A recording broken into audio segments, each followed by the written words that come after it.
ሌላ ነገር አያስፈልጋችሁም። አንድ የመጀመሪያው እግዚአብሔር ነው። ከእግዚአብሔር ሲቀጥል ደግሞ ጓደኛ፣ ዘመድ፣ ቤተሰብ። እናትን ማጣት ከባድ ነው። ያለሷ ቤት ውስጥ ምናምን እንትን ማለት ከባድ ነው። ብቻ ሰላም፣ እንዴት ናችሁ ውድ ፋሚሊዎቼ? እኔ በጣም ደህና ነኝ አለው። እግዚአብሔር የተመሰገነ ይሁን። ያው ምንም ብቻዬን በሆነም ማዘር አጠገቤ ባትኖርም አለው እግዚአብሔር ይመስገን። ያው ብቸኝነቱ ትንሽ ይጎዳል እንጂ ደህና ነኝ። ፈጣሪ የተመሰገነ ይሁን። የእናንተም ደግሞ ኮሜንት፣ ሀሳብ አስተያየታችሁ በጣም አጠንክሮኛል። ያው በባለፈው በሰራሁት በለቀኩት ቪዲዮ ሁላችሁም አበረታታችሁኛል። በዚህ አጋጣሚ እግዚአብሔር ያክብርልኝ ማለት እንፈልጋለሁ። እና እንግዲህ ያው ባለፈው እንደነገርኳችሁ ማዘር ቤት አልመጣችም እስካሁን። ያው በሰራሁት በለቀኩት ቪዲዮ ብዙ ፋሚሊ ሰምተው ምናምን ደውለውልኝ ነበረ። እሷ ግን ከዛ በኋላ አልመጣችም። እንግዲህ ቪዲዮንም ሰምታ ትመጣለች ብዬ አስቤ ነበረ።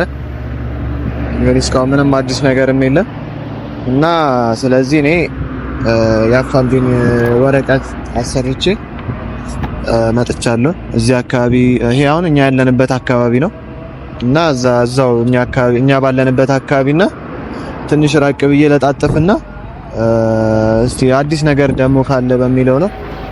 ያው ጓደኞቼም ሌላ ቦታ ተከፋፍለናል። ብዙ ወረቀት ነበር ያሰራነው። ሌሎችም ሊለጥፉ ሌላ አካባቢ ሄደዋል። እኔ እንደናንተ እዚሁ ቪዲዮ ለመስራት ነው። ያው ባለፈው የጀመርኩት ነገር ስላለ እስከ መጨረሻው ላሳውቃችሁ በሚል ነው እና እስከ መጨረሻው እንግዲህ ያለውን አዲስ ነገርም ካለ አሳውቃችኋለሁ። እውነት ባለፈው በሰጣችሁኝ አስተያየት በጣም ከልቤ በጣም አመሰግናለሁ። እግዚአብሔር ያክብርልኝ። እኔ ስላችሁ እኔ እንደዚህ አይነት ነገር እውነት ለመናገር አይመቸኝም። ያው ሁላችሁም የራሱ የሰው ልጅ የራሱ ችግር አለበትና ሁላችሁም ይሄኔ የራሳችሁ ችግር አለባችሁ በውስጣችሁ። እዚህ ጋር መጥቼ እናንተን ለማስጨነቅ አልፈልግም። በቻልኩት ነገር እናንተን ለማዝናናት ኢንተርቴን ለማድረግ፣ በአብዛኛው ደግሞ ተመልካቾቻችን የማዳም ቅመሞች ስለሆናችሁ እናንተ እዛ በስራ ተወጥራችሁ ያላችሁትን ለማዝናናት ነው መሞከር የምፈልገው እንጂ እንደዚህ የሚያስጨንቅ ነገር እውነት ለመናገር መስራት አልፈልግም። ግን ያው ስለከፋኝ ነበር እውነት ባለፈው እና ደግሞ አጽናንታችሁኛል ከልብ። ያው እኔ ብቸኛ ሰው ነበር እዛ ቪዲዮ ላይ መጥቼ ካሜራ ላይ በጣም ብቸኝነት ስለተሰማኝና ካሳለፍኩትም ነገር አንፃር ፋዘሬንም በሞት አጣሁትኝ። ያለ እናት ያለ አባት ነበር የኖርኩት ለብዙ አመታት። በጣም ትንሽ አመት ነበር ከእናት እስከ 8 አመቴ ነበር የኖርኩትና በቃ በዛ የላይፍ ጭንቀትም ስላለብኝ አሁን ደግሞ ፋዘር የዛሬ አመት ነው እንደነገርኳችሁ በህይወት ያለፈውና እሱ ነገር ተደምሮብኝ አሁን የማዘር አለመኖር ደግሞ በጣም ብቸኝነት ውስጥ ቤት ስገባ በቃ የአእምሮዬን ጭንቀት ልነግራችሁ አልችልም። ብቸኝነት በጣም የሚያስጠላ ነገር ነው ለሰው ልጅ። ገብቼ በቃ ቤት በጣም ነው የምጨናነቀው ምናምን በቃ ምን ማድረግ አለብኝ ብዬ አሰብኩኝና በአቅራቢያ ደግሞ እኛ አካባቢ ፋሚሊ የለም፣ ዘመዶቻችን የለም እና በቃ ቪዲዮ ላይ እስቲ ላውራ ብዬ ነበር ለእናንተ ስነግራችሁ የነበረው እንጂ ማንም በእኔ ምክንያት እንዲጨነቅ እንዲያስብ ምናምን አልፈልግም። እና ፋሚሊ ስለኔ ስለተጨነቃችሁ ኮሜንት ላይ ስለጻፋችሁልኝ ነገር በጣም አመሰግናለሁ ማለት ፈልጋለሁ። ነገሮች ደግሞ ተስተካክለው ማዘር ወደ ቤት ተመልሳ እንግዲህ ቪዲዮ እንደምንሰራላችሁ ተስፋ አለኝ። አሁን እንግዲህ እዚህ ያስኩትን ወረቀት ልለጣጥፍ ነው። እንግዲህ አላቅም፣ እኔ ተስፋ አለው ብዬ ነው ሁሉን ነገር እያደረኩት ያለሁት። በፖሊስ ጣቢያ ምንም አዲስ ነገርም የለም፣ ራሴ ልጣጣር በሚለው ነውና ጓደኞቼንም ልኬያቸዋለሁ ሌላ ቦታ እንዲለጥፉ። በጣም ብዙ ወረቀት ነው ያሰራ ነው። ትገኛለች ብዬ አስባለሁ። በዚህ እንግዲህ በአብዛኛው እኔ እንደውም ሀሳብ ይመጣልኝ ገዳም ከሄደች ብዬ ነበረ። እስቲ ብቻ እሱንም ነገር አጣርቼ እስከ መጨረሻው ማሳውቃቸው ይሆናል ፋሚሊዎቼ። እና እስቲ እቺን ወረቀት ልለጣጥፋትና እናወራለን እስቲ።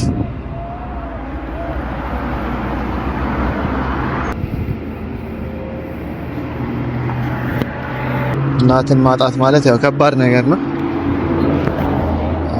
ብቻ እስቲ ያለውን ነገር ደግሞ እናያለን።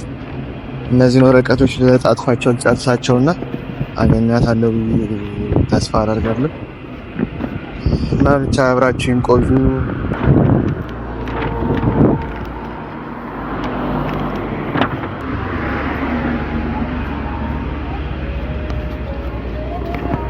እንዳትወድቅ ቴለ እዚህ ደረጃ ደርሳለሁ እያስቤ አላውቅም። እኔ ማዘር ጠፍታ አፋን ቢፈነጠፍ አፋን አልቻት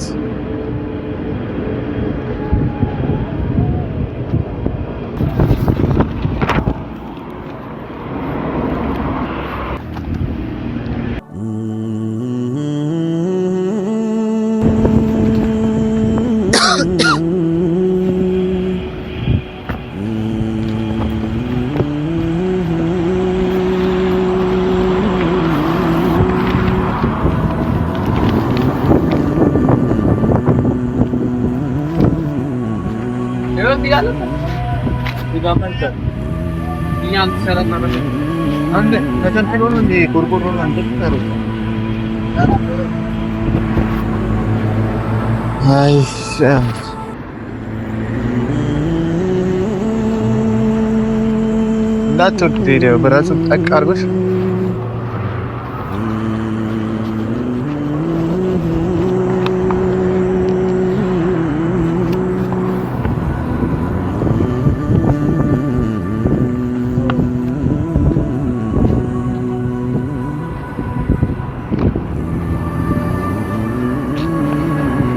ሰው ልጅ ብዙ ፈተና ውስጥ እንትን ይላል። ብቻ እኔ ደግሞ እንደማልፈው ይሄን ነገሮች እንደማልፋቸው በጣም እርግጠኛ ነኝ።